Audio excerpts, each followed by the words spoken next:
বাংলাদেশে এবং বাংলাদেশের বাইরে পৃথিবীর বিভিন্ন প্রান্তে যেখান থেকে চ্যানেলাই দেখছেন আপনাদের সকলকে সাদর আমন্ত্রণ তৃতীয় মাত্রা দেখবার জন্য সাম্প্রতিক নানা বিষয় নিয়ে আলোচনার জন্য আমার সঙ্গে স্টুডিওতে রয়েছেন।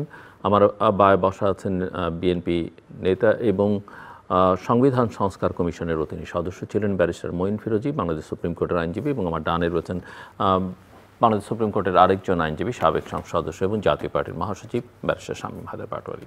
স্বাগত আপনাদের দুজনকে তৃতীয় মাত্রায়।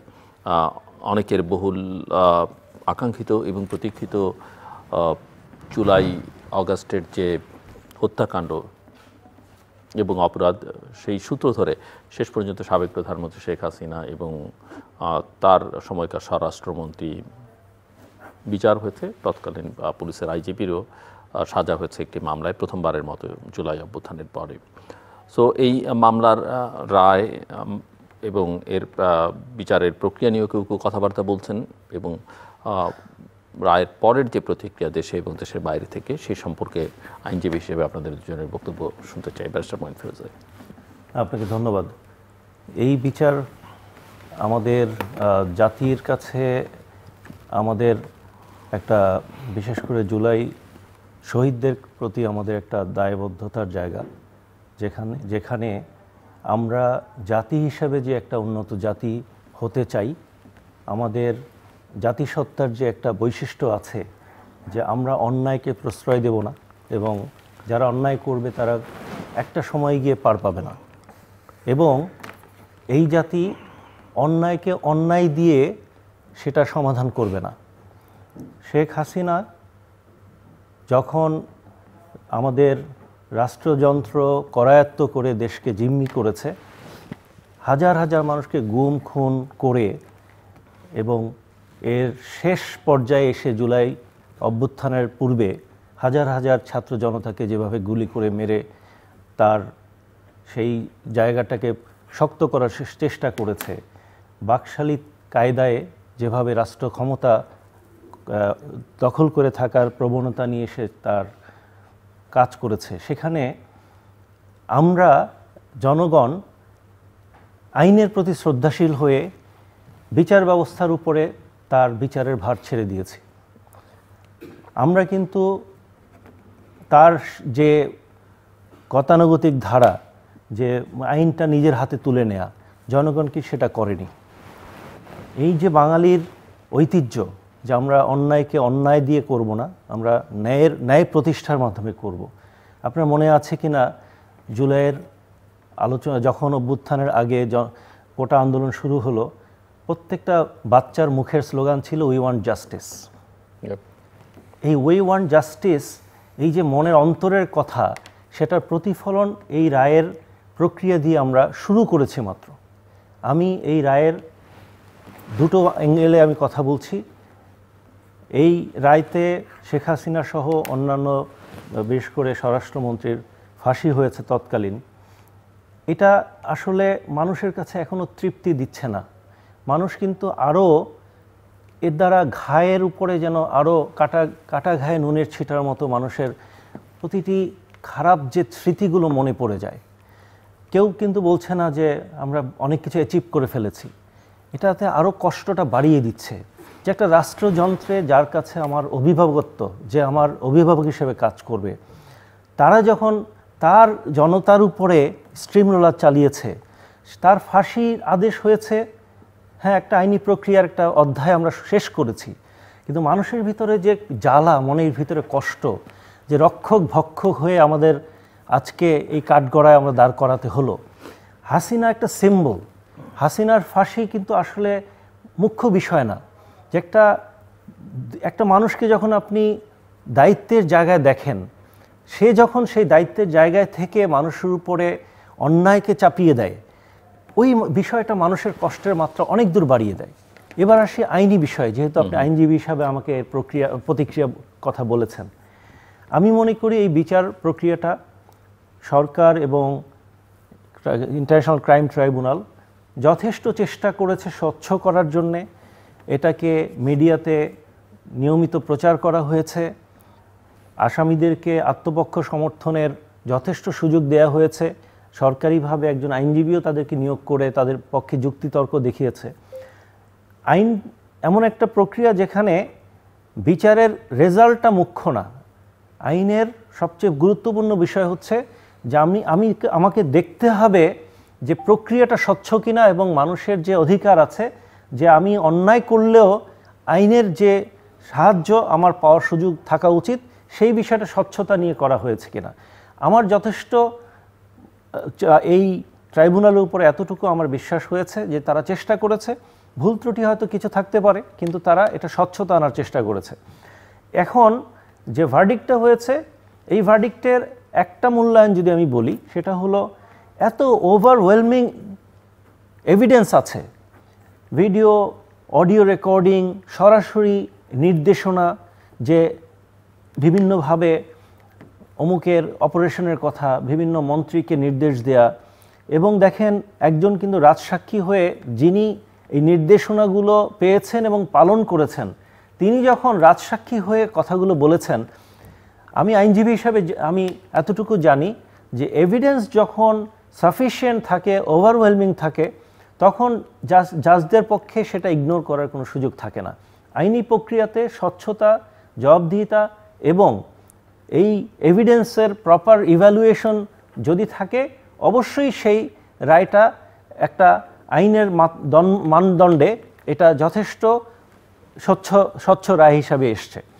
তো সামগ্রিকভাবে আমি যদি বলি যে এই রায়ের মাধ্যমে আমরা একটা চ্যাপ্টার ওপেন করলাম, ক্লোজ করলাম না। অনেকেই বলতে পারেন রায় হয়ে গেছে, আবার চ্যাপ্টার ওপেন কি করে হলো। আমরা যে একটা ন্যায়ের পথে যেতে চাই, ন্যায় বিচার প্রতিষ্ঠা করতে চাই, তার একটা প্রথম ধাপ যে একটা রাষ্ট্রযন্ত্রের সর্বোচ্চ শিখরে থেকেও যে অন্যায় করে পার পায় না, তার একটা বহিঃপ্রকাশ। এটা আগামী দিনের নতুন প্রজন্মের চাওয়া এবং যে কোনো নেতৃত্বের কাছে এটা একটা সিগন্যাল হিসাবে কাজ করবে যে ভবিষ্যতে যতদিন তারা বাংলাদেশকে নিয়ে রাষ্ট্রযন্ত্রে তাদের দায়িত্ব থাকবে, তাদের একটা নজর থাকতে হবে মানুষ কিন্তু ভুল করে না। যারা সঠিক পথে থাকবে তাদের প্রতি মানুষের ভালোবাসার কমতি থাকবে না, যারা অন্যায় করবে অবশ্যই তাদেরকে বিচারের সম্মুখীন হতে হবে। সো ব্যারিস্টার শামীম হায়দার পাটোয়ারি, আপনি শুনছিলেন এবং প্রশ্নটাও একই যে এই মামলার রায়ের এই সূত্র ধরে শেখ হাসিনার পরিণতি, তার ভবিষ্যৎ রাজনীতি আপনি কি দেখেন? আমি মনে করি শেখ হাসিনার রাজনীতিতে ফেরার সম্ভাবনা খুবই কম। বয়স একটা ফ্যাক্টর, আর পালিয়ে গেছেন, পালিয়ে গিয়ে ফিরে আসছেন এমন কোনো নজির বিপ্লব পরবর্তী কোনো সরকারে নাই। অনেকে বলবেন নেপালের কথা, অনেকে বলবেন শ্রীলঙ্কার কথা, সেখানে পুলিশ এবং বাহিনী এত টর্চার করেনি যেটা এই গত 10 বা 9 বছর বা 11 বছরে হয়েছে, এবং শেষের দিকে ম্যাস স্কেলে হয়েছে। সো সেদিক থেকে বিচার হবে, ফাঁসি হবে, এটা খুব নর্মাল। যাবজ্জীবন হলে একটা সুবিধা হতো, সরকারকে আমি অ্যাডভাইস করছি, সেটা হচ্ছে যাবজ্জীবন হলে সরকার আপিল করতে পারতো, এটা আপিলেট করতে গিয়ে ফাইনালি হিয়ারিং হয়ে যেত, এটা ফাইনালিটি আসতো। আরেকটা হতো যাবজ্জীবন হলে তাকে প্রত্যাবর্তনের দাবিটা জোরালো হতো। আপনি যখন ডেথ পেনাল্টি দিয়ে দিয়েছেন তখন ভারত কয়েকটা গ্রাউন্ডে এটা ডিনাই করতে পারে। একটা হচ্ছে ইটস এ পলিটিক্যাল কেস, মানে এক্সট্রাডিশন ট্রিটি বলা আছে, যদি মামলাটা রাজনৈতিক হয় তাহলে পক্ষরা এটা প্রত্যাবর্তন করবে না। আর ডেথ পেনাল্টির বিরুদ্ধে পৃথিবীর অসংখ্য দেশ সিগনেটরি আছে, তারাও কিন্তু ডেথ পেনাল্টি থাকার কারণে এই প্রত্যাবর্তনে জোর করতে পারবে না। এর মাধ্যমে অসংখ্য ভিকটিম কনসোলেশন হয়েছে, যে পরিমাণ অন্যায় করা হয়েছে, যে পরিমাণ গুলি হয়েছে, যে পরিমাণ ছেলেপেলে চোখ হারিয়েছে, হাত পা হারিয়েছে, মারা গেছে, গুম হয়েছে, এটা খুব স্বাভাবিক। একটা বিশাল অংশের মানুষ এই রায়ে খুশি হবে। তো খুশি না দেখে আমরা কিন্তু দেখেছি 32 নম্বরকে মাঠ বানিয়ে দেয়া। রায়ের দিন 32 নম্বরকে মাঠ বানিয়ে দেয়া, এটা কি লেজিটিমেট গ্রাউন্ডস আছে আমি জানি না। প্রথম হচ্ছে ওইটা একটা ট্রাস্ট, কারো ব্যক্তিগত প্রপার্টি না। 2 হচ্ছে যদি কনফিসকেট হয়ে যায় তাহলে এটা সরকারি প্রপার্টি হবে, এটাকে আপনি কেন ভাঙবেন, কেন এটা করবেন? এটা আওয়ামী লীগের আমলেও উঠেছিল, জিয়াউর রহমান কবরটা সরিয়ে দেবে, লুই আইকেনের মাস্টার প্ল্যানে নাই, তখন কিন্তু আমরা বিভিন্নভাবে বলেছি যে এটা কখনো করা ঠিক না। তো ওটা আমার মনে হচ্ছে আবেগের, বেগম জিয়াকে তো মইনুল রোডের বাড়ি থেকে বের করে দেওয়া, খুবই অন্যায় করেছে, মইনুল রোডের বাড়ি থেকে বাড়ি ভেঙেও ফেলা হয়েছে। তবে আমার মনে হয় আমি যতটুকু বিএনপিকে দেখেছি, বিএনপি কখনো 32 নম্বর ভেঙে ফেলা হোক বা গুড়িয়ে ফেলা হোক, মাঠ বানিয়ে ফেলুক, এটা তারা চাবে না। কারণ একটা রাজনৈতিক সম্পর্ক বিএনপির সাথে মুক্তিযুদ্ধের আছে, মুক্তিযুদ্ধের ইতিহাসের আছে, মুক্তিযোদ্ধাদের আছে। কিছু লিগ্যাল পয়েন্ট, মঈন ভাই খুবই ভালো আইনজীবী, আমাদের সিনিয়র, এবং আমরা ওনার কাছে আইন শিখেছি, উনিও হয়তো এই বিষয়ে আমাদেরকে আলোকপাত করতে পারবেন। একটা হচ্ছে আমাদের যুদ্ধাপরাধী ট্রাইব্যুনাল যখন আইনটা পাশ হয়েছিল লাস্ট গভর্নমেন্ট পর্যন্ত, সেখানেও আমি ব্যক্তিগতভাবে মনে করি, এখন আমার রিয়েলাইজেশন, যেটা আগেও মনে করতাম কিন্তু বলতে পারতাম না, শেখ হাসিনার যুদ্ধাপরাধীর বিচারের দরজা ওপেন করাই ঠিক হয়নি, যে দরজাটা অনেক দিন বন্ধ ছিল। এবং তার বাবাও 3 বছর ক্ষমতায় ছিলেন, একটা আইন পাশ করা ছাড়া প্রকৃতপক্ষে কোনো ট্রাইব্যুনাল গঠন করেনি, কোনো ট্রায়াল শুরু করেনি। কেন করেনি সেটা তার প্রজ্ঞা ছিল, সেই প্রজ্ঞাটা উনি ধরতে পারেননি। বা আপনি কেন মনে করেন যে এটা বিচারের প্রথম কথা হচ্ছে, যখন বিচারে গেল, মুক্তিযোদ্ধাদের একটা অংশ, সেক্টর কমান্ডার, তারা দাবি তুলল এবং অনেকের বিচার হলো, যাদের বিচার হলো তারা বয়োজ্যেষ্ঠ, অনেক আগের ঘটনা। ইন দ্য মিন টাইম তারা ভোট করেছে, শপথ নিয়েছে, মন্ত্রী হয়েছে, বিভিন্ন রাজনীতি করেছে। তো এই বিষয়টা রিওপেন করা হয়েছে। আরেকটা ছিল, আওয়ামী লীগের মধ্যে তাদেরকে ফাঁসি দিতে হবে, ফাঁসি কার্যকর করতে হবে, এটার একটা তাড়না বাসনা ছিল তীব্রভাবে। তার একটা এক্সাম্পল হচ্ছে, কাদের মোল্লাকে যখন যাবজ্জীবন দেওয়া হলো, তখন আইনে আপিলের বিধান ছিল না। পরে ওনাকে ফাঁসির এনশিওর করার জন্য আপিলের বিধান অ্যামেন্ডমেন্ট করে দেন আপিল করলো। নর্মালি এটা আনকনস্টিটিউশনাল, কারণ আপনি ঘটনা ঘটার পরে আইন পরিবর্তন করে ঘটনার বিচার করতে পারবেন না। কিন্তু যেহেতু এটা ওয়ার ক্রাইমস ট্রাইব্যুনাল, সংবিধানে বলেছে মানবাধিকারের ধারার সাথে কন্ট্রাডিক্টরি হলেও এটা প্রায়োরিটি পাবে। এটা একটা গ্যাপ দেওয়া হচ্ছিল, সেই গ্যাপটার কারণে বা প্রোটেকশন ছিল, সেই প্রোটেকশনটার ব্যবহার আওয়ামী লীগ হিউজলি করেছে, এই গভর্নমেন্টও করেছে। প্রথম হচ্ছে শেখ হাসিনা অ্যাবসেন্সিয়া, উনি কিন্তু পলাতক। এই আইনে পলাতকের বিচারের কোনো বিধান ছিল না। শেখ হাসিনাকে বিচার করার জন্যই ওই অ্যাবসেন্সিয়া প্রভিশনটা 73 সালের আইনের 10(a)তে নিয়ে আসা হয়েছে। আরেকটা ইস্যু আসতে পারে, আমি জানি না, অবশ্যই ওয়ার ক্রাইমস ট্রাইব্যুনাল নর্মাল ট্রাইব্যুনালের মতো না, সিআরপিসি দ্বারা বাউন্ড না, এভিডেন্স অ্যাক্ট দ্বারা বাউন্ড না। তাহলে অ্যাপ্রুভাল যিনি হলেন, উনি অ্যাপ্রুভাল হলেন, এর আগের কোনো ওয়ার ক্রাইমস ট্রাইব্যুনালে আমরা অ্যাপ্রুভাল দেখিনি বা শুনিনি, হতে পারে আমরা যেগুলো নুরেমবার্গ, টোকিও কোনোটাতে পাইনি। আরেকটা হচ্ছে ডিসকোয়ালিফিকেশন একটা ইস্যু আসতে পারে, কারণ ওয়ার ক্রাইমস ট্রাইব্যুনাল, এটা আমি শিওর হয়ে বলতে পারবো না, ওয়ার ক্রাইমস ট্রাইব্যুনালে কিন্তু সুপ্রিম কোর্টের বিচারপতির যোগ্যতা সম্পন্ন বলা আছে, ওয়াজ না, যে সুপ্রিম কোর্টের বিচারপতি হতে পারবেন যিনি, তিনি ওয়ার ক্রাইমস ট্রাইব্যুনাল জাজ হতে পারবেন। কাস্টম ছিল সুপ্রিম কোর্টের কনফার্ম জাজরা ওখানে ট্রান্সফার হতো। এখানে যারা জাজ আছেন দুটো ট্রাইব্যুনালেই, অনেকেই কনফার্ম ছিলেন না, এখন কনফার্ম হয়েছেন, তারা আনকনফার্ম জাজ হয়ে ওখানে গেছেন। সো সেক্ষেত্রে আমরা তাদেরকে সুপ্রিম কোর্টের জাজ বলবো কি না, এটা অবশ্য লিগাল ইস্যু আছে। আরেকটা হচ্ছে এইজ বার আসতে পারে। সুপ্রিম কোর্টের জাজ হতে গেলে আপনি 65-এর পরে আর সুপ্রিম কোর্টের জাজ হতে পারবেন না। এটা আগে 67 ছিল, বিএনপি সময় কমে 65 করেছে। আমি ফেসবুকে দেখলাম, আমি জানি না, যে একজন জাজ মনে হয় 71।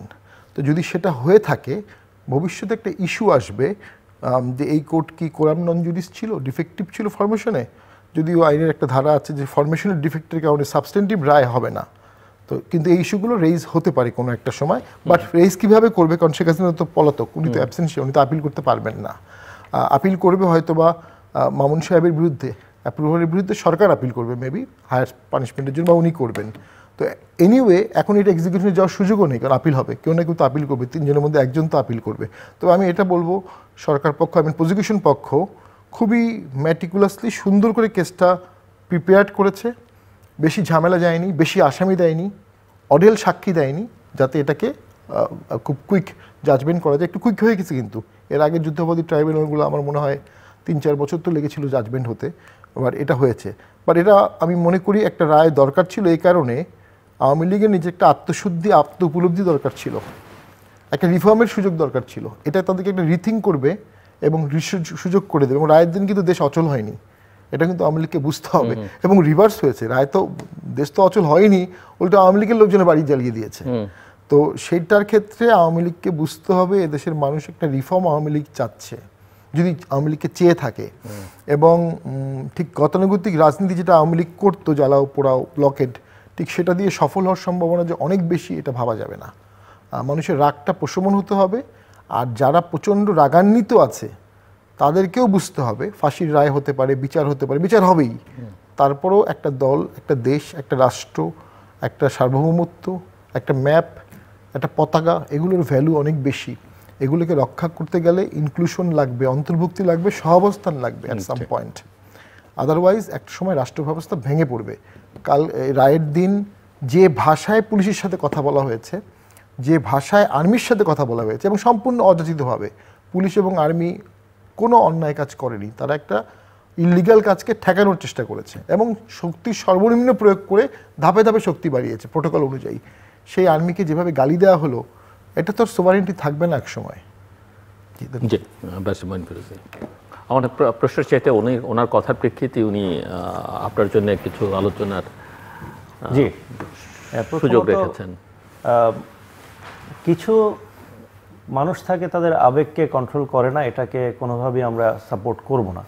যারা আর্মি পুলিশকে অন্যায়ভাবে তাদেরকে বিভিন্ন কথা বলেছে, এটা কোনোভাবেই সাপোর্ট করা যায় না, কারণ অতি আবেগটা কখনোই ভালো রেজাল্ট আনে না। বাট আমার তো মনে হয় না এটা সামগ্রিক দেশের চিত্র, এটা বিচ্ছিন্ন একটা ঘটনা হিসেবে আমি দেখা উচিত। সারা দেশে যদি একই রকম ফেনোমেনা থাকতো তাহলে হয়তো আমরা এটাকে ওইভাবে অ্যাড্রেস করতাম। কয়েকটা আইনি পয়েন্ট এসছে, আমি একটু সিম্পল ওয়েতে জিনিসগুলো আমি আমার অবস্থান বলছি। অ্যাবসেন্সিয়াল ট্রায়াল এটা আমাদের খুব আনকমন না, ইন্টারন্যাশনালিও এটা যতগুলো ক্রাইম ট্রাইব্যুনাল হয়েছে নুরেমবার্গ থেকে শুরু করে ইভেন আফ্রিকাতেও বেশ কয়েকটা, রিসেন্টলি আরও কয়েকটা ট্রায়াল হয়েছে, বসনিয়ার ট্রায়াল হয়েছে। অ্যাবসেন্সিয়াল ট্রায়াল এটা ইন্টারন্যাশনাল ক্রাইম ট্রাইব্যুনাল বা ইন্টারন্যাশনালি এটা রেকগনাইজ, বা আমাদের দেশেও ইভেন সিআরপিসির আন্ডারেও অ্যাবসেন্সিয়াল ট্রায়াল হওয়ার সিস্টেম আছে এবং এটা একটা প্রসিজিওর আছে।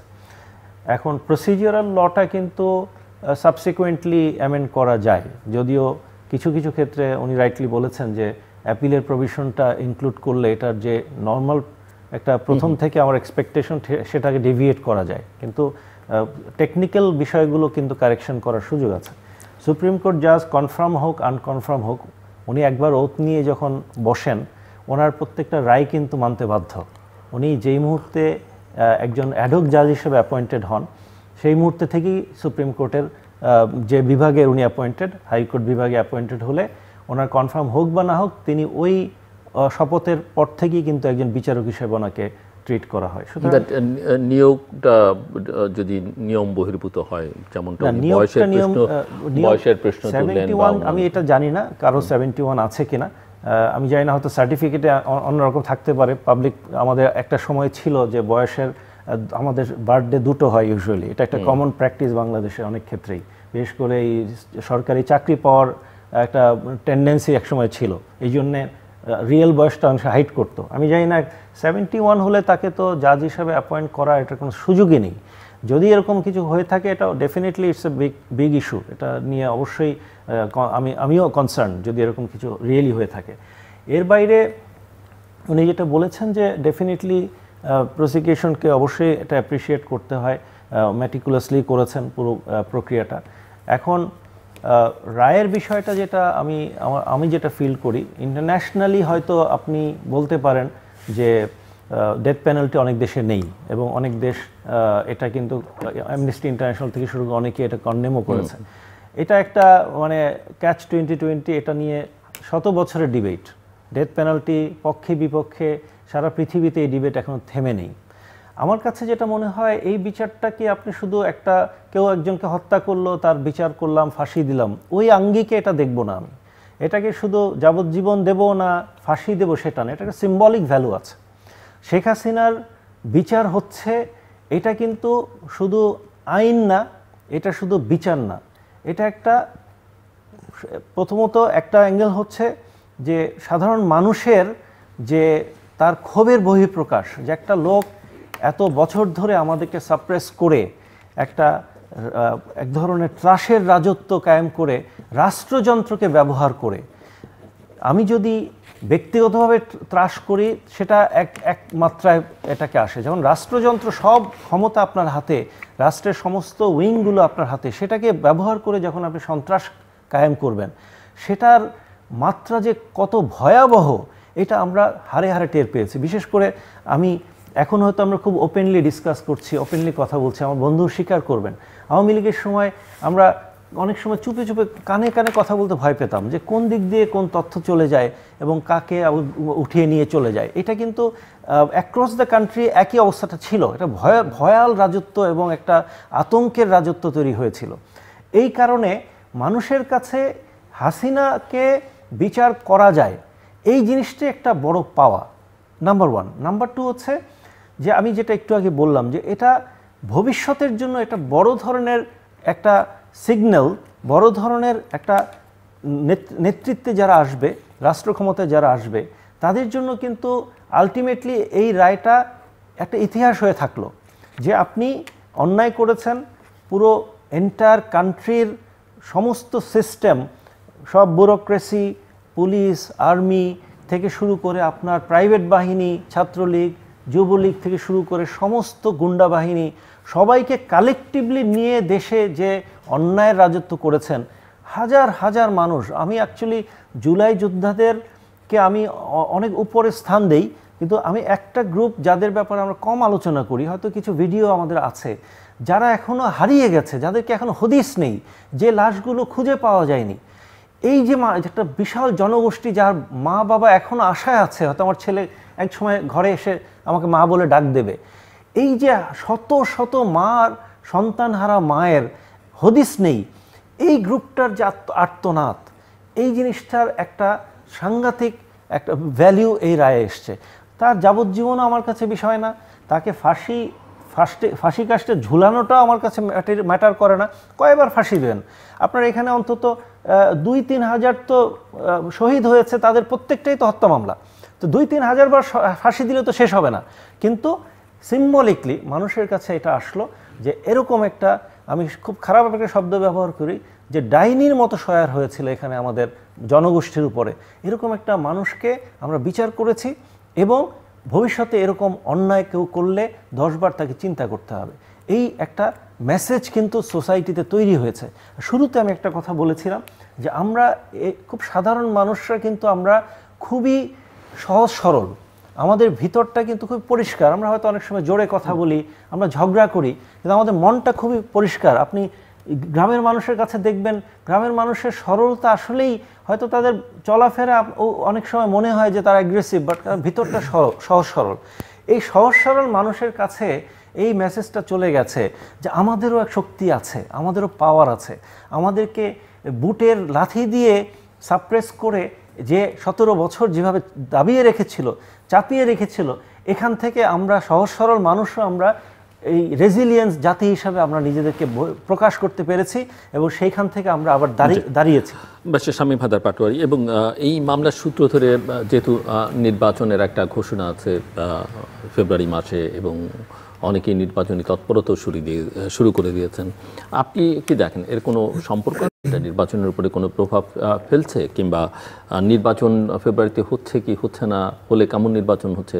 নানা রকমের প্রশ্ন মানুষের মধ্যে। অনেকে আছে যে বলছেন যে সরকারের দিক থেকে যে পৃথিবীর কোনো শক্তি নেই নির্বাচন পেছাতে পারে, আবার যে কোনো পরিস্থিতিতে কোনো রাজনৈতিক দল নির্বাচনমুখী, সামনে যাই আসুক না কেন, সেটা তাদের বিপক্ষে যাক বা পক্ষে যাক, কোনো কিছুই তারা রাজ্য করছেন না। তো আপনি বা আপনার অবস্থান থেকে কি দেখেন? কাদম্বরীকে মরিয়ে প্রমাণ করতে হবে কাদম্বরী মরে নাই। সরকারকে ভোট করে প্রমাণ করতে হবে সরকার ভোট করেছে। সরকারকে, নির্বাচন কমিশনকে সুষ্ঠু ভোট করে প্রমাণ করতে হবে তারা সুষ্ঠু ভোট করেছে। এর আগ পর্যন্ত আমি সুষ্ঠু ভোটের কোনো সম্ভাবনা দেখি না, কারণ আমার মোটামুটি 5টা ভোটের অভিজ্ঞতা আছে। ভোট হচ্ছে ভারসাম্যের খেলা। যখন সেখানে মাঠে ভারসাম্য থাকবে না, কেন্দ্রে ভারসাম্য থাকবে না, তখন সেখানে যাচ্ছে তাই ভোট হবে। এবং এই রাষ্ট্রের এই মুহূর্তে ওই যাচ্ছে তাই ভোট ঠেকানোর মতো কোনো শক্তি নেই। এবং মানে যেভাবে মব হচ্ছে, যেভাবে পুলিশের, আর্মিকে বিব্রত করা হচ্ছে, অনেক ব্যাপারেই পুলিশ আর্মিরা নাক গলাবে না এবং রক্তপাত হওয়ার ভয় থাকবে, সবচেয়ে বড় কথা। আর প্রশাসনে তীব্রভাবে জামাত, বিএনপি, এনসিপির প্রভাব তীব্রভাবে, সেখানে একটা অশুভ প্রভাব বেশি জামাতের না বিএনপির না এনসিপি? আমাদের পার্টি অফিসে আমরা আলোচনা করে সমন্বয় জেলার সাথে যখন কথা বলি, আমরা মনে করি জামাতের প্রভাব বেশি।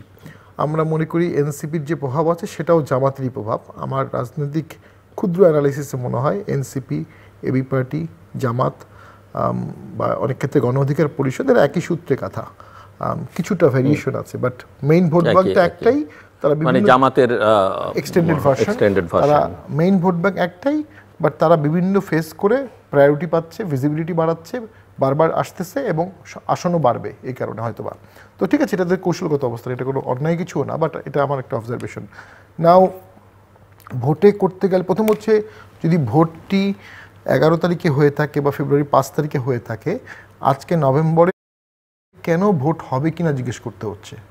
কেন অনেক মানুষ বলে মনে হয় ভোট হবে না, অ্যাটলিস্ট 10-20% লোক এটা বলছে, কারণ এই সরকার প্রথম থেকে কোনো টেনুর নেই। এই সরকার একটা সমস্যা ছিল টেনুর, একটা সরকারের শুধু টেনুর বলবে যে আমি 5 বছর, 2 বছর, 3 মাস, 6 মাস, এবং there is some constitutional issue আছে যে 6 মাস পেরিয়ে গেলে সংসদ ভেঙে দেওয়ার পরে আপনি কোন আর্টিকেলের বলে থাকছেন। জুলাই শরৎ তো সংবিধান না এখন পর্যন্ত, গণভোট হওয়ার পরে কী হবে জানি না। তো সেক্ষেত্রে তো অবশ্যই একটা ফ্লস থাকবে। সে কারণে সরকার বারবার বলছে কোনো শক্তি ঠেকাতে পারবে না। কোন শক্তি ঠেকাবে এটা তো বলছে না। কে একবার বলে ফেলছে বহিঃশক্তি, তো দেশটার নামই বলে ফেলেন যে কোন বিদেশি কোন দেশ বাংলাদেশে ভোট ঠেকাতে যাবে।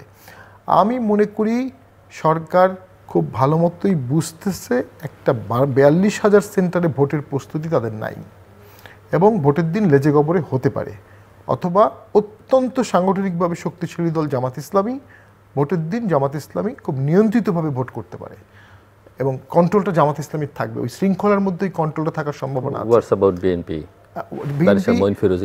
বিএনপি অবশ্যই খুব জনপ্রিয় দল, কিন্তু আমার নিজস্ব আন্ডারস্ট্যান্ডিং বিএনপিকে নিয়ে আমার মন্তব্য করা পোষায় না। যেই মুহূর্তে আওয়ামী লীগ ব্যান হয়ে গেল ওই মুহূর্তে বিএনপির গুরুত্ব কমে গেল। বিএনপির গুরুত্ব ছিল বিকজ আওয়ামী লীগ ছিল, আওয়ামী লীগকে ঠেকাতে সমস্ত অন্যান্য দল আদর্শিক দ্বন্দ্ব থাকা সত্ত্বেও বিএনপির সাথে থাকতো। এটা হচ্ছে একটা ফার্স্ট অবজারভেশন। দ্বিতীয় অবজারভেশন হচ্ছে ডিসেম্বরে ভোটের জন্য সেনাপ্রধান বললেন, ডিসেম্বরে ভোটের জন্য বিএনপি বললেন, ডিসেম্বরে ভোট হবে এটা আমরা ধরে নিয়েছিলাম, সেই ভোটটা পিছিয়ে ফেব্রুয়ারি হয়ে গেল। এটা একটা কম্প্রোমাইজ। এই কম্প্রোমাইজটা আমি মনে করি বিএনপিকে অনেকের সাথে দূরত্ব সৃষ্টি করেছে এবং নিজেরও ফ্রিকেলনেস দেখিয়েছে। তৃতীয় হচ্ছে বিএনপি এই যে পিছানোর কারণে বা ইন দ্য মিন টাইম প্রচুর ছাত্র সংসদে ভোট হয়ে গেল। বিএনপি ছাত্র সংসদে ভোট ঠেকাতে পারলো না কেন? রেজাল্টটা কিন্তু খুবই অপ্রত্যাশিত না, কারণ বিএনপি দীর্ঘ 10 থেকে 12 বছর কোনো বিশ্ববিদ্যালয়ে সংগঠন করতে পারেনি। সেখানে শিবির ছদ্মবেশে নানাভাবে সংগঠন করেছে, এবং একদম তাদের শিবিরের সভাপতিও ছিল সবসময় বিশ্ববিদ্যালয়, কেউ জানতাম না কিন্তু ছিল। শিবির স্ট্রাকচার ছিল, সেই স্ট্রাকচার, এবং তাদের মধ্যে কোনো তারা মানুষের উপকারও করেছে, ছাত্রদের উপকার করেছে, পানি খাইয়েছে, পড়িয়েছে, তারা ভোট পাবে। বিএনপি এই ভোটগুলো একটাও ঠেকাতে পারেনি, চেষ্টা করেছে যদিও। তো তাহলে বিএনপি প্রতিনিয়ত কিন্তু পিছিয়েছে, এবং সবচেয়ে বেশি যেটা হলো তড়িঘড়ি করে যখন নমিনেশন লিস্ট দিয়ে দিল, এইটা তো ডেফিনেটলি বাংলাদেশে যখন আপনি নমিনেশন দিবেন 30-40-50টা আসনে আপনার দ্বন্দ্ব শুরু হয়ে যাবে। এই দ্বন্দ্ব মানে ফাটল, এই ফাটলটা ভোটের দিন পর্যন্ত ক্যারি হবে, যেটা জামাতের হবে না। জামাতের এটা হওয়ার কোনো চান্স নেই। সেখান থেকে এখন জামাতের রিয়েল ভোট কত এটা আসলে আমরা কিন্তু জানি না। কেন জানি না? 8 থেকে শুরু করে এই পর্যন্ত 8-এর ভোটের পরে আসলে ভোটের কোনো ট্রেস করা যাচ্ছে না। একটা বিশাল জেনারেশন শুধু আওয়ামী লীগের খারাপটাই দেখেছে 2009 থেকে একদম 24 পর্যন্ত। যদিও আমি 13 সাল পর্যন্ত আওয়ামী লীগকে ব্লেম করবো না, 14 থেকে আওয়ামী লীগের ব্লেম পিরিয়ড শুরু হবে। তারা আওয়ামী লীগের খারাপটাই দেখেছে। তারা আওয়ামী লীগের মুক্তিযুদ্ধের ভূমিকা নিয়ে কোনো চিন্তাই করতে চায় না এবং এটা শুনতেই চায় না। এটা এখন কিভাবে সমাধান হবে? এদেশে 71 আছে, ছিল, স্বাধীন হয়েছি আমরা, সেই স্পিরিটটা বাদ দিয়ে সব চলে আসবে শুধু আওয়ামী লীগের কারণে। এটার কিন্তু কোনো সমাধান আমরা পাচ্ছি না।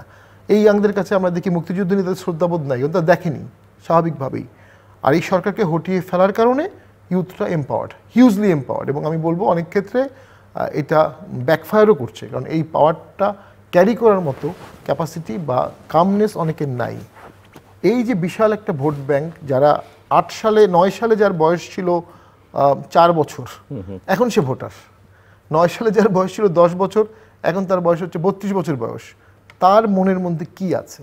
প্লাস একটা আলট্রা ইসলামিস্ট ওয়েভ চলছে বাংলাদেশে, অ্যান্টি ইন্ডিয়ান ওয়েভ চলছে। এইটা ভোটে গিয়ে ইম্প্যাক্ট ফেলে সব মিলিয়ে জামাতকে ফেভার দিতে পারে। আমি আরেকটা লাইন শেষ করে দিচ্ছি, ভুলে যাব। আর যদি একটা এলোমেলো ভোট হয়, গ্যাঞ্জামের ভোট হয়, মারামারির ভোট হয়, কাটাকাটির ভোট হয়, ককটেলের ভোট হয়, গাছ কাটার ভোট হয়, রক্তারক্তি হয়, স্বাভাবিকভাবেই সেখানে ভোট কাস্টিং কম হবে।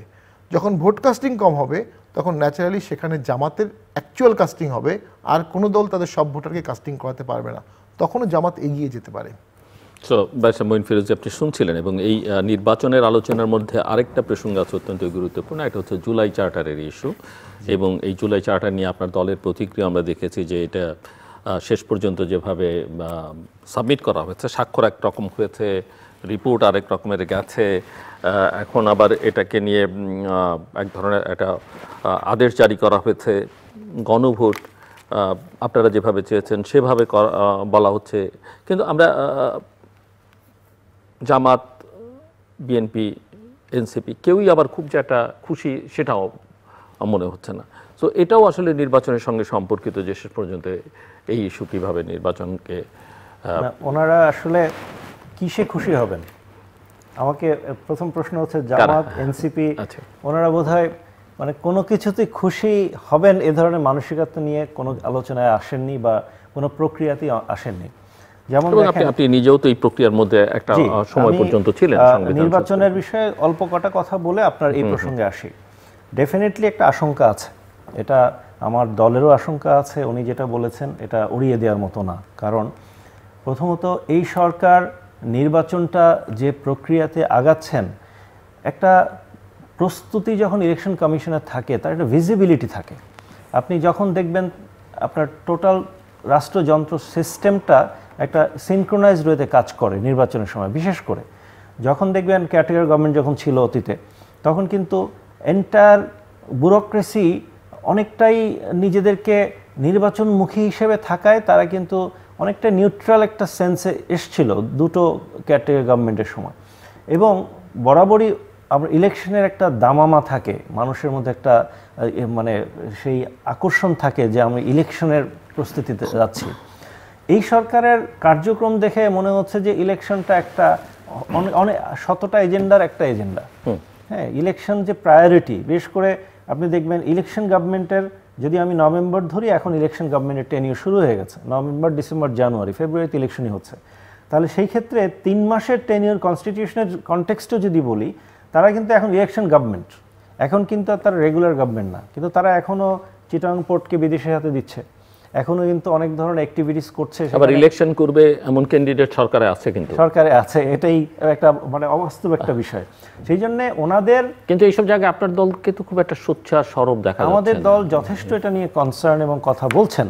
কিন্তু আমি যে প্রসঙ্গটা একটু শেষ করি, সেটা হলো যে শঙ্কার জায়গাটা কোথায়? শঙ্কার জায়গাটা হচ্ছে যে যদি সরকারের টোটাল সিস্টেমটাকে একটা টিউন না করা যায়, বিশেষ করে আইনশৃঙ্খলা রক্ষা বাহিনী থেকে শুরু করে যারা মাঠ পর্যায়ের প্রশাসনিক কর্মকর্তা, এদের মধ্যে একটা যদি ইলেকশন কেন্দ্রিক তাদের পদচারণা শুরু না হয়, তাহলে ইলেকশন একটা মানে সেই সুষ্ঠু নির্বাচনের যে আকাঙ্ক্ষা জনগণে 5ই আগস্টের পর থেকে কিন্তু আমাদের প্রধান আকাঙ্ক্ষাই ছিল যে আমরা 3 টার্ম ভোট দিতে পারিনি। উনি যাদের কথা বললেন তারা জীবনেও এখন একবারও ফার্স্ট টাইম ভোটার। তো এই তরুণ প্রজন্মকে কিন্তু আমি ইলেকশনে যদি একটা ভালো সূচনা না দিতে পারি, এটা আমাদের জন্য খুবই দুঃখজনক হবে। তবে একটা জায়গায় একটু ডিফার করব, সেটা হলো যে বিএনপির মধ্যে হ্যাঁ, আমরা মনোনয়নের বিষয়ে আমাদের মধ্যে অনেক ধরনের নিজেদের ডিসকাশন আছে। এলাকায় এক একটা কনস্টিটিউয়েন্সিতে 4, 5, 7, 8 জনও আছেন প্রত্যাশী। কিন্তু দেখেন এই 337 জনের ডিক্লারেশন হয়ে গেছে বিএনপিতে, 237-এ। সেই ক্ষেত্রে কিন্তু দেখেন ওই আসনগুলোতে মোটামুটি একটা স্টেবিলিটি চলে এসছে। অনেক ক্যান্ডিডেটকে হয়তো এখনও আলোচনার মাঝখানে আছে, কিন্তু ওখানে কিন্তু একজনকে কেন্দ্র করেই বাকিরা আস্তে আস্তে মুভ করছে। এটাই একটা গণতান্ত্রিক দলের, এটাই একটা সৌন্দর্য যে আমরা অনেক কথা আলোচনায় থাকবে, যখন সিদ্ধান্ত হয়ে যাবে সেই সিদ্ধান্তের সাথে মার্চ করব। সুতরাং নির্বাচনে বিএনপিরও ব্যাপক অভিজ্ঞতা, নির্বাচনমুখী দল। এটা জনগণের সাথে এই ছাত্র সংসদ ইলেকশনকে দিয়ে এটা বিচার করা ঠিক হবে না। কারণ ছাত্র সংসদ ইলেকশনগুলোতে উনি যে পয়েন্টগুলো বললেন একটা বাস্তব পয়েন্ট, কিন্তু সাধারণ নির্বাচনে কিন্তু জনগণের একটা ব্যাপক মানে ডাইরেক্ট ইনডাইরেক্ট অংশগ্রহণ অটোমেটিকলি থাকে। সুতরাং সেখানে যদি সিস্টেমটা প্রপারলি রান করে, জনগণই সেই নির্বাচনটাকে সুষ্ঠুভাবে পরিচালনা করে। জামাত যতই সাংগঠনিকভাবে ঐক্যবদ্ধ হোক না কেন, যখন ম্যাস পপুলেশনের চাহিদার এগেনস্টে গিয়ে আপনি একটা শক্তি কাজ করে না, সেটা 5ই আগস্ট আমরা দেখেছি। তাদের সাংগঠনিক শক্তি থাকতে পারবে, জনবলের শক্তি কিন্তু তাদের ওরকম আমি এখনও বিশ্বাস করি না। তো সেই জায়গা থেকে নির্বাচনে আমি মনে করি একটু কষ্ট হবে, মানে এই নির্বাচনটা এই সরকারের তোলা, বিকজ তাদের ইন্টেনশনের বিষয়টা নিয়ে প্রশ্ন আছে। এবার চলে আসি আপনার জুলাই সনদ নিয়ে যে প্রসঙ্গ আসলেন। জুলাই সনদের আগে, বিশেষ করে আমি যেহেতু সংবিধান সংস্কার কমিশনে কাজ করেছি, আমাদের এক্সপেকটেশনটা কি ছিল? আমাদের এক্সপেকটেশনটা ছিল যে আমরা সংবিধান এবং আইনের মাধ্যমে যে নিষ্পেষণটা হয়, যে রাষ্ট্রযন্ত্রটা যেভাবে একটা অন্যায়ভাবে পরিচালনা করার জন্য আইনি তাকে গাইড করে, হেল্প করে। যেমন শেখ হাসিনাকে কিন্তু এম্পাওয়ার তার দল করেনি, সংবিধান করেছে। কারণ সংবিধানের সমস্ত প্রভিশনসগুলো ওয়ান ম্যান ওরিয়েন্টেড ছিল, যে কোনো সিদ্ধান্তেই কিন্তু prime minister all in all. এই জায়গা থেকে যেটা হয়, পুরো আমাদের 3টি অর্গান রাষ্ট্রে যেটা থাকে, বিচার বিভাগ, তারপরে আইন বিভাগ এবং নির্বাহী বিভাগ, এর মধ্যে কোনো সমন্বয় ছিল না।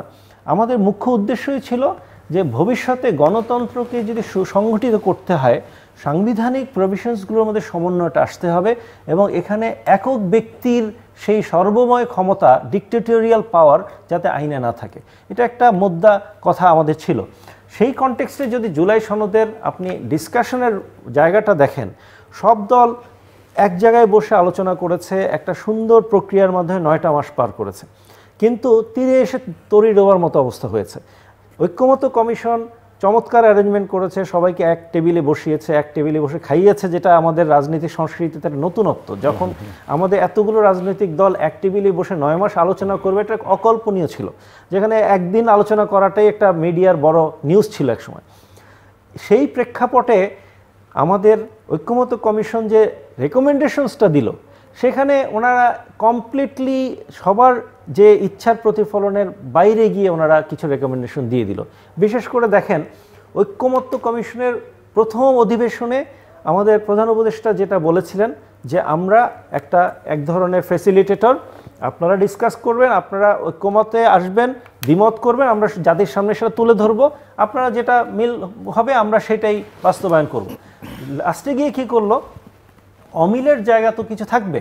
আপনি ঐক্যমত যদি 100% হয়, তাহলে তো সব দলের রাজনীতি এক ধারায় চলে আসতো। প্রত্যেকটা রাজনৈতিক দলের নিজস্ব কিছু আদর্শিক জায়গা আছে, সেখানে আমি একটাভাবে চিন্তা করবো, আরেক রাজনীতি আরেকটাভাবে চিন্তা করবে। এটাই তো গণতন্ত্রের সৌন্দর্য। এই কারণে তো নির্বাচন হয়, যে একটা দল তার ম্যানিফেস্টো নিয়ে পাবলিকের কাছে যায়, আবার আরেকটা দল নেক্সট 5 ইয়ার্সে গিয়ে আবার তাকে ডিফিট করে।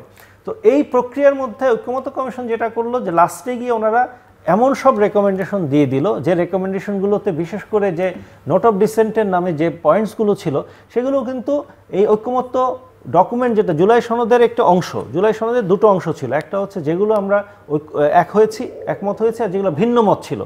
ভিন্নমত আর ঐক্যমতের সমন্বয় কিন্তু জুলাই সনদ। সুতরাং ভিন্নমতগুলো কি যেন ওনারা বাদ দিয়ে রেকমেন্ডেশনসগুলো দিলেন, বিশেষ গণভোটে ভিন্নমতের কোনো জায়গায় রাখলেন না। তার অর্থ হচ্ছে জুলাই সনদকে আপনি কাটছাট করে আংশিকভাবে উপস্থাপন করছেন। একটা জিনিস যখন এগ্রিড, সবাই মিলে স্বাক্ষর করা ডকুমেন্ট আপনি আংশিকভাবে জনগণের কাছে তুলে ধরবেন, তাহলে জনগণ তো ওইটা আপনাকে রং একটা ইনফরমেশনের উপর ভিত্তি করে গণভোট করবে। গণভোটে আপনার ঐক্যমতের পয়েন্টের সাথে সাথে দ্বিমতের পয়েন্টগুলো অ্যাড্রেস করেন, সেখানে হা ভোট আছে না ভোট আছে। কেউ যদি মনে করে ঐক্যমতের পয়েন্টের সাথে একমত, সে না ভোট দিতে পারে। আরেকটা খুব ইম্পর্টেন্ট জায়গা ছিল, সবাই মিলে যেটা করেছে, সেটা হলো আপনি প্রত্যেকটা 48টা পয়েন্টের সাথে একটা লাইন লেখা ছিল, যেসব দল এই পয়েন্টে ঐক্যমত্য হবে না, তারা যদি তাদের ম্যানিফেস্টোতে, বিশেষ করে একটা স্পেসিফিক লাইন আছে, তারা যদি তার ইস্তেহার, যেটা ম্যানিফেস্টো বলে ইংরেজিতে, ইস্তেহারে যদি এটা জনগণের কাছে তুলে ধরে এবং সেখানে জনগণ সেই ইস্তেহারকে বিশ্বাস করে যদি তাদেরকে রাষ্ট্র পরিচালনার দায়িত্ব দেয়, তাহলে ওই ক্লজটা ভিন্নমতটা প্রাধান্য পাবে। এই যে একটা সুন্দর একটা ডকুমেন্টের কনক্লুশন, এটাকে ওনারা না মেনে শুধুমাত্র ওনার এক পেশে কথাগুলো এনে দিলেন, যার কারণে আজকে একটা সংকটের জায়গায় জাতি পড়ে গেছে। সবচেয়ে খারাপ জায়গা হচ্ছে যে আমরা নির্বাচনমুখী হয়েছি, কিন্তু সংস্কারের জায়গাটা নির্বাচনের সাথে কিন্তু প্যারালালি আমরা কিন্তু এটাকে মুভ করতে পারতাম, কিন্তু এই ঐক্যমত্য কমিশনের ফিনিশিংয়ে এসে এই জায়গাটা থেকে একদম ডিস্ট্রয় করে দিল। জি, বাংলাদেশে এই কথাগুলো অনেকবার বলেছি, সবাই জানে, তারপরে বলি। 3বার গণভোট হয়েছে, 2বার হয়েছে মার্শাল লর আন্ডারে, একবার হয়েছে সংবিধানের আন্ডারে। 2বার গণভোট করে ওই মার্শাল ল প্রোক্লামেশনগুলোকে শিডিউলে দিয়ে দেওয়া হয়েছিল, যেগুলো পরে শামসুদ্দিন মানিক চৌধুরী এবং ABM খায়রুল হক বাদ করে দিয়েছেন 5th amendment and 7th amendment. ওই গণভোটটা ছিল সাংবিধানিক 91-তে, এবং ওই গণভোটের পরিবেশনটা সংবিধানে ব্যাক করতে যাচ্ছে, কারণ 15 অ্যামেন্ডমেন্ট বাতিল করে দেওয়া হয়েছে, তাহলে অটোমেটিক আগের গণভোটের প্রভিশনটা আসবে। 91 সালের গণভোটটা হয়েছিল জাতীয় নির্বাচনের বেশ পরে, আমি ভুলে গেছি, 6-7 মাস পরে মেবি। সেখানে শাহাবুদ্দিন সাহেবের আনকনস্টিটিউশনাল টার্মটা, আনকনস্টিটিউশনাল ইন দ্য সেন্স বলছি, তখন তার ক্যাটার গভর্নমেন্ট ছিল না, ওটাকে ভ্যালিডেট করা হয়েছে গণভোটে। এবং ওনার আবার চিফ জাস্টিস পদে ফেরত যাওয়াটাকে ভ্যালিডেট করা হয়েছে, আর সংসদীয় ব্যবস্থায় ব্যাকটাকে হ্যাঁ না ভোটে অ্যাপ্রুভ করা হয়েছে। এখন যে গণভোটে বিএনপি যে গণভোটটা হবে ওই দিন, এটা কিন্তু এই মুহূর্তে সংবিধানে কোথাও নাই। এটা আছে কোথায়? এটা জুলাই সনদ। তাহলে এখন আমাদের কি দুটো সংবিধান, একটা জুলাই সনদ আর একটা সংবিধান, এবং জুলাই সনদকে অ্যাজ অফ টুডে সংবিধানের উপরই রাখা হয়েছে। সংবিধানের আর্টিকেল 7 ক্যাটাগরিক্যালি বলছে সংবিধান সুপ্রিম ল, এবং সেটার সাথে কন্ট্রাডিক্টরি অন্য কোনো ল হলে সেটা বাতিল হবে। সংবিধানে গণভোট নাই, সংবিধান অ্যামেন্ডমেন্টের জন্য গণভোট বলা হচ্ছে অন্য একটি অর্ডারে, প্রেসিডেন্সিয়াল অর্ডারে। এটাও একটা প্রশ্ন যে সংবিধান থাকলে প্রেসিডেন্সিয়াল অর্ডার হবে কিভাবে? প্রেসিডেন্সিয়াল অর্ডার সাধারণত হয় গণপরিষদের সময় অথবা সংবিধান সাসপেন্ডের সময়। তো সেখানে বিএনপি একটা বিশাল বিশাল বিশাল কম্প্রোমাইজ করেছিল। এটাও একটা ভুল মানে আমার মতে আর কি, যে গণভোটে রাজি হয়ে গেছে। বিএনপি যদি গণভোটে রাজি হয়েই থাকে তাহলে তার ট্রেড অফ করা ছিল, ঠিক আছে গণভোটে রাজি হচ্ছি কিন্তু বাকি সবগুলো তোমাদেরকে মেনে নিতে হবে অথবা একই দিনে হবে। বিএনপি গণভোটে রাজি হওয়ার পরও 10-12 দিন ডিবেটটা হলো গণভোট কবে হবে, আগে হবে না পরে হবে। তো এগুলো সবই কিন্তু ওই যে বিএনপিকে ধাক্কা দেওয়ার কিন্তু দিকে যাচ্ছে, বিএনপির মতবাদগুলোকে ধাক্কা দেওয়া যাচ্ছে, এটা হচ্ছে একটা ইস্যু আসছে। আরেকটাই আপনি রায় নিয়ে বলছিলেন, শেখ হাসিনার রায়ের একটা ভালো দিক আছে, ওখানে অর্গানাইজেশন নিয়ে বিচারপতি কিছু বলেনি। ওইটাও রিসেন্টলি অ্যামেন্ডমেন্ট হয়েছে। এখনও অর্গানাইজেশন হিসাবে আওয়ামী লীগের বিরুদ্ধে কোনো মামলা হয়নি। এই মামলায় বলেছেন এটা এই মামলার বিচার্য বিষয় না, which is very good judicial practice.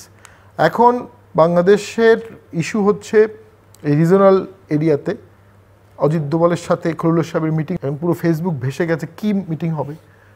কেউ বলছে উনি শেখ হাসিনাকে ফেরত চাবেন, আবার ভারত চাবে আওয়ামী লীগকে ভোট করতে বলতে পারে, ইনক্লুসিভ ভোটের কথা। দুজনই খুব হাই এন্ড থেকে শুরু করবেন ডিসকাশন, তারপরে হয়তো বা কোনো মধ্যম জায়গায় এটা থামবে।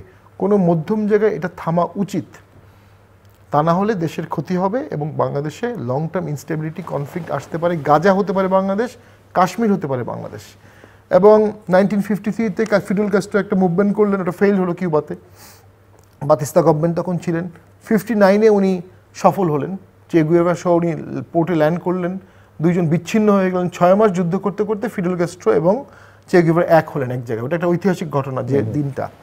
59-এর পরে সবসময় বাতিস্তা চলে গেল আমেরিকাতে পালিয়ে, এবং সবসময় ফেয়ার ছিল বাতিস্তা ফিরে আসবে ফিরে আসবে ফিরে আসবে। 1961-এর 17-20 এপ্রিল আসলেই বাতিস্তার 1400 প্যারাট্রুপার কিউবাতে ইনভেশন অফ পিগ বলে, ইনভেশন অফ বে অফ পিগ, ওখানে ল্যান্ড করে। এবং আমেরিকার ধারণা ছিল Biden fiddle Castro government popularity হারিয়েছে, বাতিস্তা আসতে জানলে জনগণ বাতিস্তার সাথে যাবে, জনগণ বাতিস্তার সাথে যায়নি এবং ওইটা ফেইল্ড হয়, কমপ্লিটলি ফেইল্ড হয়। ফেইল্ড হওয়ার ফলে এত ইনসিকিউর ফিল করে কিউবা যে ইভেনচুয়ালি তারা 1962-তে কিউবাতে কিউবাল মিসাইল ক্রাইসিস শুরু হয়। রাশিয়াকে বলে তোমরা এখানে মিসাইল দাও, যে মিসাইল দিয়ে ওয়াশিংটন সহ বড় বড় সিটি টার্গেট করা যেত। ওটাও ফেইল্ড হয়। ফেইল্ড হওয়ার পরে রাশিয়ার সাথে ওয়াশিংটনের সরাসরি ফোন যোগাযোগ শুরু হয়, ওয়াশিংটন মস্কো, কিন্তু মাঝখানে পড়ে যায় হচ্ছে কিউবা একদম বাফার স্টেটে পড়ে যায়। তো বাংলাদেশে আমরা মনে করেছিলাম আওয়ামী লীগ ফিরে আসবে, ফিরে আসলে ওটা ফেইল্ড হতো, ফিরে আসেনি। সো সব ধরনের কম্প্রোমাইজের সুযোগ আছে, বিচার হবে, কিন্তু এর পরে ন্যাশনাল ইন্টারেস্টে একটা 10 বছর 20 বছরের চুক্তি করতে হবে, যে চুক্তির মাধ্যমে সকলে রাজনীতি করবে, চিহ্নিত ব্যক্তি ছাড়া, দোষী ব্যক্তি ছাড়া, এবং সেক্ষেত্রে বাংলাদেশ শান্ত হবে। বাংলাদেশকে শান্ত রাখা খুব প্রয়োজন। আমাদের এটা খুবই আবেগী Muslim country, surrounded by another country যেখানে হিন্দুত্ব প্রিভেলিং করছে। টেনশনটা সবসময় থাকে, দুই সাইডেই টেনশন থাকে। এই দুই সাইডের টেনশনটাকে প্যাসিফিকেশন করা, টেনশনটাকে এসকেলেট করা, কমানো খুব বেশি প্রয়োজন। তো মাঠে কিন্তু আমরা দেখি টেনশনটা বাড়ানোর চেষ্টাই হচ্ছে খুব ক্যাটাগরিক্যালি। এদেশে ভারতের বিরুদ্ধে মানুষের রাগ করার অনেক কারণ আছে, এটা সত্য। আবার ভারতের বিরুদ্ধে কথা বলা হচ্ছে স্ট্রং একটা পলিটিক্যাল কার্ড, আপনি পপুলার হয়ে যাবেন অনেক। দেশের স্বার্থ কতটুকু রক্ষা হবে সেটা পরের কথা। এর ফলে ভবিষ্যতে বাংলাদেশের সকল সুপার পাওয়ারগুলো নজর রাখবে এবং একটা ক্রাইসিস হতে পারে। তো সেই ক্রাইসিসটা থেকে ডক্টর ইউনূস স্যার কীভাবে দেশকে উদ্ধার করবেন, কীভাবে স্ট্যাবিলিটি আনবেন, নেক্সট গভর্নমেন্টকেও এগুলো ফেস করতে হবে। তো সেটা তো সকলে মিলে, ওখানেই তো ঐক্যমত দরকার ছিল। সব মিলিয়ে যে ঐক্যমত কমিশন হয়েছে সেখানে রিপোর্টগুলো আমরা দেখেছি। এর মধ্যে আমাদের ব্যারিস্টার মঈন ভাই তার কনস্টিটিউশন রিপোর্টগুলো দিয়েছিলেন। প্রায় 90% জিনিসই অ্যাকসেপ্টেবল, কেউ না বলবে না। দ্বিকক্ষ বিশিষ্ট সভা আমরা বলেছি, ফেডারেল গভর্নমেন্ট আমরা বলেছি, আনুপাতিক ভোট আমরা বলেছি, উপজেলা কোর্ট আমরা বলেছি, ফেডারেল কোর্ট হবে, সার্কিট কোর্ট হবে, এটা আমরা বলেছি, কিন্তু ওখানে আমাদেরকে ডাকা হলো না। ওই যে একটা ট্যাগিং দিয়ে দেওয়া হলো স্বৈরাচারের দোসর। এই ট্যাগিং শুধু আমাকে দেয়নি, পুলিশকেও দিয়েছে, রাজনীতিবিদকে দিয়েছে, ব্যবসায়ীকে দিয়েছে এবং আর্মিকেও দিয়েছে। এই ট্যাগিংয়ের ফলে দেশে কিন্তু একটা অংশ প্রক্রিয়ার বাইরে চলে গেল। এখন সেই প্রক্রিয়ার বাইরের অংশটা চেষ্টা করবে বেঁচে থাকতে, সুস্থ থাকতে, কিন্তু তাকে যখন আপনি অ্যাটাক করবেন, মব করবেন, ভেঙে দেবেন, তারা একটা সময় অবশ্যই রিয়্যাক্ট করবে। আমি আপনার এই পয়েন্টের সাথে একমত যে রাজনীতিতে চাপিয়ে দিয়ে রাজনৈতিক দলকে বন্ধ করা, এই কালচারটা কোনোদিন ভালো কিছু বয়ে আনে না। কিন্তু বাকশালী রাজনীতি বাংলাদেশে ফিরে আসার কোনো সুযোগও নেই। হ্যাঁ, আওয়ামী লীগ রাজনীতি করবে কি করবে না সেটা খুব অল্প সময়ের মধ্যে এটা একটা ফয়সালা হওয়া উচিত। এই সরকার যদিও তাদের কার্যক্রম বন্ধ রেখেছে। কিন্তু আমার ব্যারিস্টার শামীম হায়দার পাটোয়ারিকে আমার একটা প্রশ্ন, যে এই জুলাই আন্দোলনের আগে জাতীয় পার্টির অবস্থানটা একটা পরিষ্কার জায়গায়, যে তারা তৎকালীন যারা সরকারে ছিলেন তাদের সাথে তাদের একটা রাজনৈতিক সখ্যতা ছিল, এটা তো জনগণের কাছে পরিষ্কার, এটা আমি শিওর উনি অস্বীকার করবেন না। জনগণের চাওয়া কিন্তু খুব বেশি কিছু ছিল না। জনগণের কাছে চাওয়া ছিল যে আমার ভুল স্বীকার করা, অন্যায় স্বীকার করা, রিমোর্স যেটা ইংরেজিতে বলি আমরা, যে আমি অন্যায় করেছি, হ্যাঁ আমি এখন স্বীকার করি আমার ভুল হয়েছে, আমি জনগণের কাছে মাফ চাই, বা জনগণ যারা এত শহীদ হয়েছে তাদের কাছে আমার একটা বলার থাকবে, যা ঠিক আছে আমরা অন্যায় করেছি, আমাদেরকে মাফ করে দেন, আমরা রাজনৈতিকভাবে আমরা ভুল সিদ্ধান্ত নিয়েছিলাম। আওয়ামী লীগ সেই জায়গা থেকে এখন পর্যন্ত দেখা যাচ্ছে তারা বিভিন্ন নেতাদের বিভিন্ন অডিও আসে, তারা কিন্তু উল্টো এগ্রেসিভ টোনেই এখনও কথা বলছেন, এখনও ধরে নিচ্ছেন যারা তারা ফোর্স করে আবার দেশে রাজনীতি করবেন। ফোর্স করে রাজনীতি হয় না, রাজনীতি মানুষকে নিয়ে। আপনি মানুষের উপরে চাপিয়ে দিয়ে রাজনীতি করবেন, এটা কোনো মানুষ পছন্দ করবে না। তা আমি জাতীয় পার্টির পয়েন্ট অফ ভিউ থেকে এতটুকু আমার, উনি যেহেতু ইনক্লুসিভ রাজনীতির কথা বারবার বলছেন, আমি এইটুকু ওনার থেকে শুনতে চাই, উনি একটা দলের মহাসচিব, যে আপনারা জনগণের কাছে একদম ওপেনলি কেন বলছেন না যে আমরা ক্ষমা চাচ্ছি, আমরা আমাদের রাজনৈতিক বিভিন্ন সিদ্ধান্ত ছিল, সেই রাজনৈতিক সিদ্ধান্তগুলো আমরা সঠিকভাবে আমাদের নেওয়া হয়নি, বা আমি যে অন্যায়গুলো ছিল অন্যায়গুলো যারা আমরা ওই সময়ের জন্য আমরা তাদের সাথে থাকলেও সেগুলো আমরা এন্ডোর্স করি না। তো ওনাদের একটা সরাসরি একটা জনগণের কাছে তাদের রাজনৈতিক এই প্রজ্ঞাটা আমরা আশা করি, যে রাজনীতি যদি আপনারা এই জনগণকে নিয়ে চিন্তা করেন তাহলে অন্যায়গুলো অস্বীকার করার তো প্রয়োজন নেই, বা আপনারা সরাসরি মানুষকে এই জিনিসটা প্রকাশ করেন, তাহলেই তো ইনক্লুসিভ রাজনীতির জায়গা তৈরি হবে। যেমন আপনি দেখেন কম্বোডিয়াতে কত মানে মিলিয়নস অফ পিপলকে মেরে ফেললো, কিন্তু রিকনসিলিয়েশন আসলো। সাউথ আফ্রিকাতে দেখেন এএনসিকে 30 বছর অ্যাপার্টাইডের মুখোমুখি হতে হলো, যখনই রিকনসিলিয়েশন কমিশন হলো সেখানে যারা গুলি করেছে সে আবার মাফ চাইল ভিকটিমের কাছে। এইভাবে আলটিমেটলি ইনক্লুসিভনেসের সবচেয়ে বড় বহিঃপ্রকাশ হচ্ছে মানুষের কাছ থেকে আবার সেটাতে মাফ চেয়ে নিয়ে আসা। জি, বাকশালী রাজনীতি তো আওয়ামী লীগের আমলেই শেষ হয়ে গেছে। জিয়াউর রহমান যখন রিভাইভ করলেন, জিয়াউর রহমান কিন্তু বাকশালের সদস্য ছিলেন, উনি নিয়েছিলেন, আর 540 জন সাংবাদিক সেই সময় বাকশালের নিতেন। বাকশাল নামে একটা দল ছিল, রাজ্জাক সাহেবের দল, সেটা পরে 91-এর ভোটে হারার পরে 96-তে আওয়ামী লীগে মার্জ হয়ে যায়। আওয়ামী লীগ নিজেও আর বাকশালকে ওন করেনি, তার কারণ হচ্ছে বিচারপতি শাহাবুদ্দিন বাকশালকে সিভিল কু বলেছিল, কিন্তু ওনারা কিন্তু ওই বিচারপতি শাহাবুদ্দিনকে প্রেসিডেন্ট করেছিলেন, বাকশালকে তারা ওন করতেন না। আমরা জাতীয় পার্টি ভোট করেছি, সংসদে ছিলাম, এটার জন্য কিছু অপরাধ আমাদের থাকতেই পারে। তো সকল দলই কোনো না কোনো অন্যায় ভোট করেছে। বিএনপি 15 ফেব্রুয়ারি ভোট করেছে, জামাত 86 সালে আমাদের সাথে ভোট করেছে, জিয়াউর রহমানের আমলে 79-এর ভোটে কোশ্চেন আছে, 77-এর ভোটে কোশ্চেন আছে, 77-এর ভোটে 89% ভোট পেয়েছিলেন না, হ্যাঁ না। তো কোন দল ভোটে অনিয়মে অংশগ্রহণ করেনি? কিন্তু আমরা গণহত্যা, গুম, দুর্নীতি এর বিরুদ্ধে আমাদের সর্বোচ্চ ভয়েসটা পার্লামেন্টে, টকশোতে, রাজপথে আমরা সর্বোচ্চ ভয়েস দিয়েছি। এর বেশি আরও করতে পারলে ভালো হতো। একটা রিজিম ক্রিয়েট হয়ে গিয়েছিল, সব কিছু একদিকে ছিল, আমরা হয়তো এর বেশি করতে পারিনি। তবে এর বেশি কে করেছে আসলে? ওই ছাত্ররা 36 দিন আন্দোলন করতে পেরেছে একটা সাহসিকতার সাথে, এটা সত্য। এর বাইরে আসলে অন্য কেউই খুব বেশি করতে পারেনি। তবে বিএনপি ধারাবাহিকভাবে 17 বছর আন্দোলন করেছে কনসিস্টেন্টলি। এটার জন্য তো বিএনপি অবশ্যই ধন্যবাদ প্রাপ্য, ডেফিনেটলি। তো আমরা মনে করি হ্যাঁ, সবাই তো একভাবে কন্ট্রিবিউট করতে পারবে না, কিন্তু দেশে তো সবাইকেই লাগে আসলে। একটা পার্সেন্টেজ অফ পিপলকে বাদ দিলে এটা ইকোনমিতে ইম্প্যাক্ট পড়ে, এটা পলিটিক্সে ইম্প্যাক্ট পড়ে, এটা একসময় সন্ত্রাসবাদকে প্রমোট করে, এটা একসময় জঙ্গিবাদকে প্রমোট করে, বিভিন্ন স্টেক হোল্ডার এখানে নাক গলাতে পারে। যখন আমরা নিজেরা বসে একটা সেটেলমেন্ট করতে পারবো, তখন কোনো বিদেশি দেশ বাংলাদেশে নাক গলাতে পারবে না। আমি শেষ করে দিই একটা লাইন, যে শেখ হাসিনার হত্যাকাণ্ড নিয়ে কিন্তু ভারতীয় কোনো রাজনীতিবিদ খুশি না। তারা মনে করে শেখ হাসিনা তাদের কাছে আশ্রিত, শেখ হাসিনা তাদের বন্ধু, তারা এই বিষয়ে একমত। অথচ ব্যক্তিগতভাবে কিন্তু অনেকেই শেখ হাসিনাকে অপছন্দ করে। এখান থেকে আমাদের শিক্ষা নেওয়া উচিত যে আমাদের এক হতে হবে। দর্শক অনুষ্ঠান শেষ প্রান্তে আমরা সামাজিক যোগাযোগ মাধ্যম ফেসবুক, এক্স এবং ইউটিউবে তৃতীয় মাত্রা লাইভ স্ট্রিম হচ্ছে, আপনারা দেখতে পারেন। টেলিভিশনের পর্দায় দেখতে না পারলে যে কোনো সময় যে কোনো স্থান থেকে ইউটিউবে তৃতীয় মাত্রা চ্যানেলটি সাবস্ক্রাইব করে এই পর্ব বা পুরোনো পর্বগুলো আপনারা দেখতে পারেন। ব্যারিস্টার শামীম হায়দার পাটোয়ারি এবং ব্যারিস্টার মঈন ফিরোজ, অসংখ্য ধন্যবাদ এই আলোচনা অংশ নেবার জন্য। দর্শক, আমার দুই অতিথি নানা বিষয় নিয়ে কথা বলেছেন। সব কথার মূল কথা যে বাংলাদেশ এখনও এক অনিশ্চয়তার মধ্যে আছে, এবং সবচেয়ে বড় সংখ্যা যেটা, যে বাংলাদেশ আরও অস্থির হয়ে উঠতে পারে আগামী দিনগুলোতে। বাংলাদেশকে শান্ত রাখাটা খুবই জরুরি, এবং এই রাখার দায়িত্বটা যারা ক্ষমতায় আছেন তাদের, যেমন বিদ্যমানরা যে রাজনৈতিক শক্তিগুলো আছে তাদেরও।